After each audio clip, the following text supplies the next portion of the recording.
नमस्कार, मैं हूं आपके साथ अग्रिमा जादौन और आप देख रहे हैं एनडीबीसी न्यूज।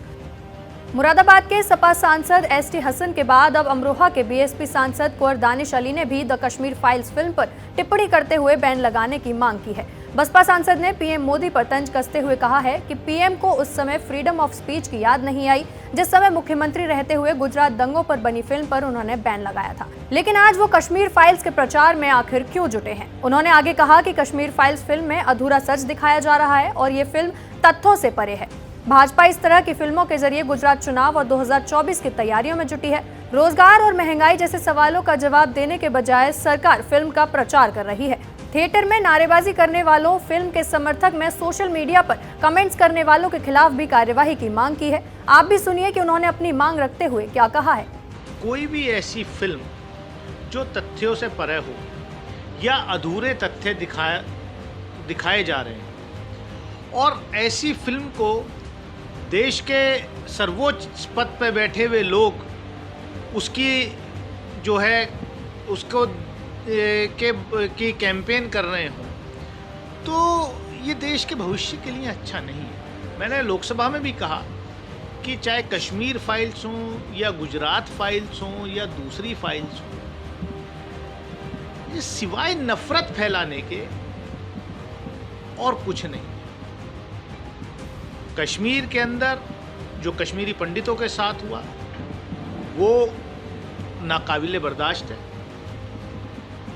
उनको वहाँ दोबारा बसाया जाना चाहिए। जितने कश्मीरी पंडितों की जान गई या दूसरे मजहब के लोगों की जान गई, जो आरटीआई है उस आरटीआई अभी इसी सरकार की राष्ट्रपति शासन के दौरान आरटीआई आई है कि मैं जवाब दिया है कि कितने लोग मारे गए हैं। हजारों की संख्या में लोग, हर मजहब के लोग मारे गए। जो कश्मीरी पंडितों को बचा रहे थे उन पड़ोसियों को भी उन आतंकवादियों ने भून दिया। वो आतंकवाद कहाँ से आया? वो पड़ोसी मुल्क से आया। कौन था उस वक्त राज्यपाल? जगमोहन साहब राज्यपाल थे, जो भारतीय जनता पार्टी की सरकार समर्थन से वो सरकार केंद्र में चल रही थी। जगमोहन साहब जो है केंद्रीय मंत्रिमंडल में मंत्री थे वाजपेयी जी की सरकार में। आपके पास सत्ता थी और आपने उन बेचारे कश्मीरी पंडितों को वहां से एक्सोडस होना पड़ा। और जिस 32 साल की नाइंसाफी की बात आप कर रहे हैं, उस 32 साल में 14 साल से ज़्यादा भारतीय जनता पार्टी की इस देश में सरकार रही है। जो पार्लियामेंट के ऊपर अटैक करने वाले अफजल गुरु को शहीद बताने वालों के साथ आपने सरकार चलाई है। मुफ्ती मोहम्मद सईद साहब को मुख्यमंत्री बनाने का सपना आदरणीय मोदी जी ने पूरा कराया। महबूबा मुफ्ती को मुख्यमंत्री आपने बनाया। आप मतलब अधूरा सच बहुत घातक होता है। कहानी पूरी दिखानी चाहिए। सभ्य समाज में और लोकतंत्र में हिंसा की कोई जगह नहीं। वो तो सांसद हैं बहुत। मैं कहता हूं किसी आम आदमी के ऊपर भी अगर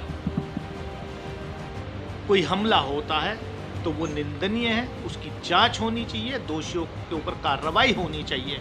और ऐसे लोगों पर भी कार्रवाई होनी चाहिए जो ट्विटर पे आ रहे हैं, टेलीविजन पे आ रहे हैं, सोशल मीडिया पे आ रहे हैं कि फिल्म देखने के बाद जिस तरीके के वहां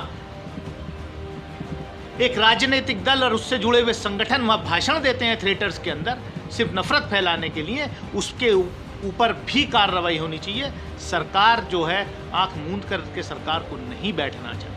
देखिए, ये तो मैंने कहा ना कि फिल्म के प्रमोशन, जब इस देश के प्रधानमंत्री और मुख्यमंत्री बजाय नौजवानों को रोजगार देने की बात करें, बजाय देश के में अमन चैन की बात करें, एक फिल्म के प्रमोशन में लगी हुई है पूरी सरकार, पूरा मंत्रिमंडल, मुख्यमंत्री, प्रधानमंत्री। इससे ज्यादा दुर्भाग्य की बात और कुछ हो नहीं सकती। फिल्म बनाने काम फिल्म वालों का है। उन्होंने अधूरा सच दिखाया या पूरा सच दिखाया? उससे पहले भी फिल्में बनी है। उससे पहले आदरणीय मोदी जी ने खुद जो गुजरात फाइल्स पर फिल्म बनी थी उसको बैन किया था मुख्यमंत्री रहते हुए। उस वक्त फ्रीडम ऑफ स्पीच और एक्सप्रेशन की बात नहीं दिमाग में आई थी। तो मतलब सरकार को जो असली मुद्दे हैं, जो बेरोजगारी का मुद्दा है, जो किसानों का मुद्दा है, जो असली इश्यूज हैं, उस पर काम करना चाहिए। आपको मैंडेट मिल गया, अब इस नफरत के यूनिवर्सिटी को बंद कीजिए। देश ऐसे नहीं बढ़ता। और 2024 की तैयारी अभी, क्योंकि और कुछ तो है नहीं इनके पास दिखाने के लिए सिवाय नफरत के। लेकिन देश की जनता समझेगी ऐसा नहीं है, और खामियाजा सबको भुगतना पड़ेगा। जब जर्मनी में ये हो रहा था, जब लोग खुश हो रहे थे, तो पूरी जर्मनी को उसका खामियाजा भुगतना पड़ा। तो नफरत कभी भी सभ्य समाज में, ये देश मिली जुली संस्कृति का देश है, और हम इसीलिए हमें गर्व होता है कि unity in diversity, India represent unity in diversity, and we are proud of it. Some people are tarnishing that, they want to destroy that, and that's why we are opposing it.